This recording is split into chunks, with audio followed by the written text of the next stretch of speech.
I am here today with the first ever edition of the Tested Video Mailbag. As always, I take anonymous questions from the internet, brought to me from Formspring.me, and, well, answer them for you, the reader. So let's just get right into it. Answer the first question right now. Here it comes. I wanted to get a Bluetooth USB dongle for my PC, but Newegg has like 100 choices available. What's the best one to get? I'm going to use it to transfer data between my Nokia cell phone and use hands-free headsets for Ventrilla and my PS3 controller. For things like Bluetooth dongles and disposable keyboard, cheap keyboards, stuff like that that people don't really review and test, what I actually do is trust you guys. I go in and look at the user reviews. I pick the product that has a large number of relatively positive user reviews and invest my money in that, which is easier to do when it's something that costs $15 or $16 like a Bluetooth dongle than it is when it's something that's really expensive like a computer or a laptop or something like that. The next question is, while withdrawing money using an ATM in America, I guess it's an automated teller machine, what does the machine spill out first, your card or your money? I don't know who asked this, but where I go to, the ATMs that I usually use are Bank of America ATMs. They almost always spit out the card first, then the receipt, then the money, so that you don't walk away with your cash and no card, leave your card dangling in the thing for somebody to steal your identity or something terrible like that. The next question is about Android. Do you usually roll with all custom ROMs on your Android phone for personal use, or do you prefer stock on them? Typically when I've used Android phones in the past for personal use, I haven't had third-party ROMs available yet. So, I used the Nexus 1 when it was brand new, before Cyanogen was available or anything like that for it. I'm carrying the Captive 8 right now, the Samsung Galaxy S for AT&T. I'm going to drop Cyanogen on that the very first moment that it is available. So, that's where I am right now. Ask me a couple weeks later and we'll see how Cyanogen goes when they finally release a RC for the Galaxy S phones. The next question is very succinct. Nike Plus or Fitbit? I kind of think they're two different things for two different purposes. The Nike Plus is really targeted more toward people who are exercising and very active. And while the Fitbit will do that, it's kind of more of a whole lifestyle thing where it's about tracking the distance you walk and things like that you can't really do with the Nike Plus. The other thing about the Nike Plus is that it's significantly cheaper than the Fitbit. So, you put it in your shoe, you put the little pouch on your shoe, whatever, depending on what kind of shoe you have, and it'll tell you how far you run, how fast, but you're not going to wear that on your shoes when you go to work or to the grocery store or something like that. So, I don't think it has to be an either or. I'm not much of an exerciser, in case you haven't noticed, so I'm a Fitbit guy, but, nothing wrong with the Nike Plus. The next question is almost as short, but a little bit longer. Will, what's your favorite thing to cook? I absolutely love making pizza. So we cook a lot of stuff. I cook probably 4 nights a week on an average week, maybe 5, and go out a couple nights, or eat sandwiches or something, leftovers, whatever. Love making pizza. It's my favorite day when we do that maybe every other week. Basically start with the dough, make the dough from scratch. I use Muir Woods pizza sauce, which is better than anything I've made and super easy. Takes a lot of the prep work out. I have a pizza dough recipe that rises in about the time that the oven takes to warm up. And I usually just take whatever's in the house, chuck it on the pizza, and see how it turns out. So, we've had some really abominable pizzas. We had some great stuff too. I make a hot Italian sausage, really fine chopped and cooked mushrooms, and then red onion pizza that is out of this world. I've been trying to get my wife to let me build a wood-fired brick oven for the backyard, the igloo style one with the chimney in the front. She's not so keen, so if you guys want to tell her what a great idea it is because you'd like to see that video, well, send her a note on Twitter at Gina Smith.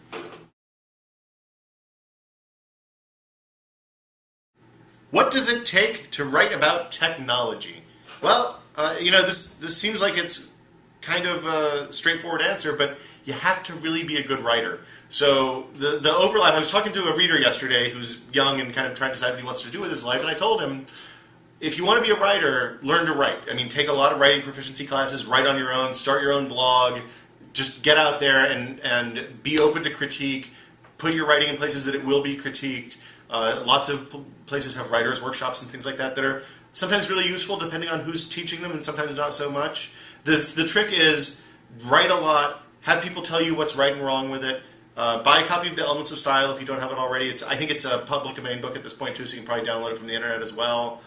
Stephen King surprisingly wrote a really good book about writing, and not all of it applies because a lot is about novel writing, but I mean, he has a lot of good tips, just general good tips for writing clear and concise and easily understandable. I think that book is called On Writing. And I mean, be interesting, be passionate about the topic you want to write about, and build some expertise. So be an expert in the topic. Because the thing is, it's easy to find people who are experts in a topic, like technology or games or comic books or whatever. It's easy to find somebody who can write. The overlap between people who can write and people who can be interesting and fun and knowledgeable about a topic is very small. So that's what you need to know if you want to be a technology writer. The next question is, what is it like having Corgis? I assume you're talking about my dog, Chloe Bananas, not the little model cars or trains or whatever. Corgis are awesome. They are barky dogs because they're herding dogs. She sheds an unbelievable amount, so if you don't like having dog hair everywhere and can't cope with that, probably a Corgi is not a great dog for you. But they are very personable, very friendly, very affectionate dogs. I mean, basically, when I'm at the house, my wife's at the house, Chloe is usually either on one of our feet or spaced almost exactly between the two of us if we're in different rooms in the house. She wants to be part of the family, and I mean, they're really nice dogs to have. They're great for apartments. They kind of act like big dogs, but they're small dog sized. Typically, Corgis range in weight from like 25 to 40 pounds when they get a little chubbier. And I mean, they're good. The nice thing is they're not yippy little dogs. When they bark, you definitely know that there's a real dog barking, even though she's a little short. Who designed the Tested logo is the next question. That is a super easy question. I wish he was here in the office. I would ask him what his motivation was today, but he's, alas, on the East Coast for visiting family, I think. Dave Snyder, who you know from Giant Bomb and Comic Vine and all the other sites that we do, designed the logo, I think, for all of our logos, actually. I think it wasn't just Tested. He did the Bomb logo, the Comic Vine logo, Anime Vice, all of that stuff, Screen. So that is who designed the Tested logo. The next question is the longest of the day so far. Here it is. I'm going to start reading. My girlfriend needs a new desktop computer, not a laptop. I've offered to buy her a Mac Mini, but she's scared to go Mac. I guess she might never go back. She really only needs a PC that's stable for Word, web browsing, and photos. Something basic. What would you recommend? I don't usually recommend this because it feels a little evil to me, but typically, for this kind of situation where you're not playing games, you're not really doing anything heavy-duty on your computer, it's okay to head down to Best Buy or your local big box store, Fry's, Future Shop, whatever. Pick out the cheapest computer that has 2 CPU cores, 4 gigabytes of memory, and a 7200 RPM hard drive, and you'll be pretty happy. The only thing that you can get screwed on this is that you want to make sure you have enough storage space on the drive to hold all of her music and photos and all the stuff that she's going to want to store on this computer. If you're not doing a lot of processing stuff, don't spend money on quad cores, don't spend money on a giant computer. It's just not worth it. The next question is about coffee. I love coffee, you guys know that. We have some more coffee stuff coming either next week or the week after. I'm not sure exactly when it's going to slot into the schedule, but good stuff all around. This question is, hey Will, I know you're a coffee nut just like me, and I wanted to know what brand of coffee you usually drink. I like the coffee from Intelligentsia, although it is a bit pricey at times.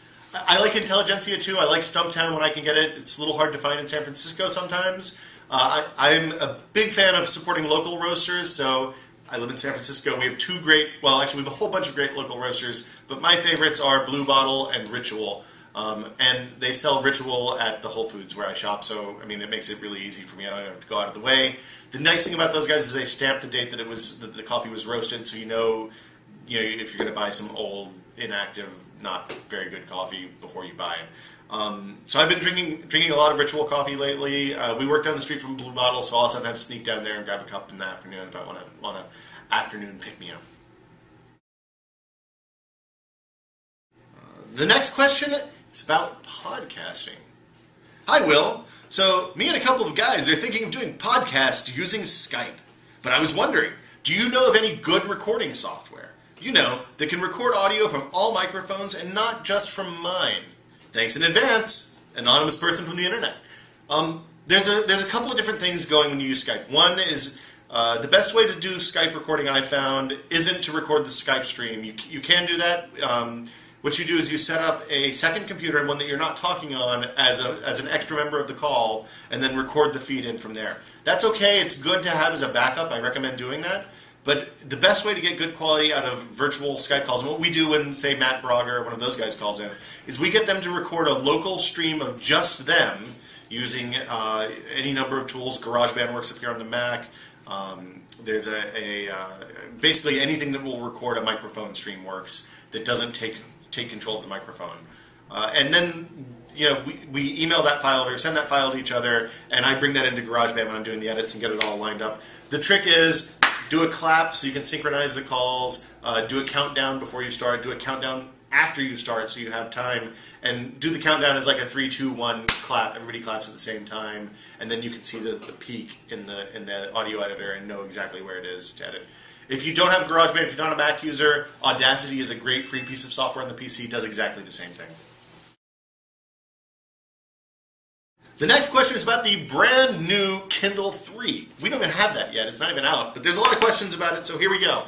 The new Kindle looks like an awesome piece of hardware, but it still doesn't read EPUB files natively. What would it take for EPUB or some other similar non-DRM format to become a device-independent standard? That's actually a really good question. It's not.